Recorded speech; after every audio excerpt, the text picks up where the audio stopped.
And today's top trender, phenomenal woman. A tribute for one of this generation's greatest writers and poets. Remember me as a sunny day. Hundreds gathered to remember Dr. Maya Angelou. Family and friends gathered to celebrate the life of Maya Angelou. There is no mourning here.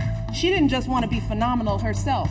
She wanted all of us to be phenomenal right alongside her. She called our attention in thousands of ways to her belief that life is a gift manifest in each new day. And I am the woman I am today because she was. We have added to the population of angels.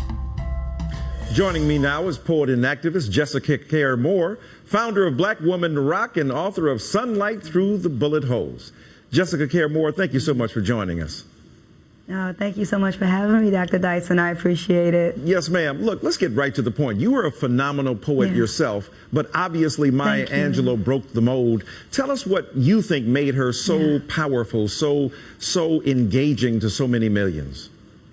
Well, I was introduced to Dr. Maya Angelou's work when I was just a little girl growing up in Detroit.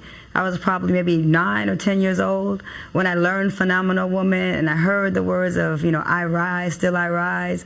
And those words became a part of my DNA. I wouldn't have been able to be the poet that I am today or the woman that I am had she not existed. She's a part of my subconscious, like young black girls in particular, when you grow up and you see magazine covers that don't look like you, and then you read Maya Angelou's work, and you understand that you are beautiful. So I walked in that light, and I took her into junior high, into high school with me, and because she was possible, I was possible. Right. And that was long before I even, did the Apollo, and that poem I wrote, Black Statue of Liberty, that couldn't have happened if Phenomenal Woman hadn't already happened. If I would have been given the tools by Dr. Maya Angelou to say, you are beautiful, it's in the curve of your back, it's in your walk, it's the way that you come into a room. And so she's so important still, and will continue, I think, to be an important part of the literary canon and to young girls everywhere, all over the world. Now, when you think about her work, as you've so eloquently described it there,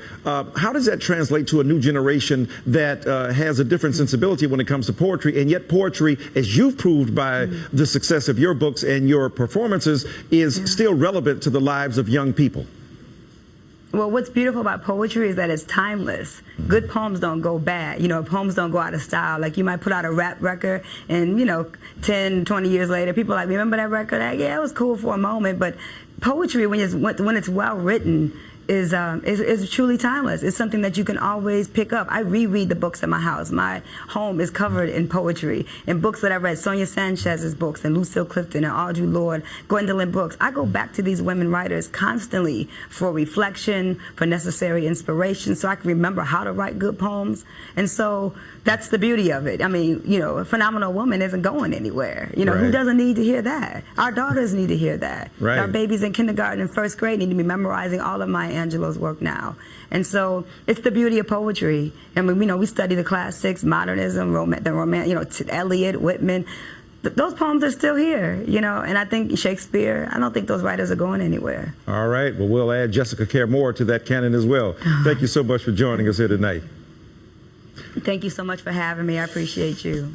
Coming up, Janet Porter tries to rain on Disney World's Pride Parade. Pretenders is next.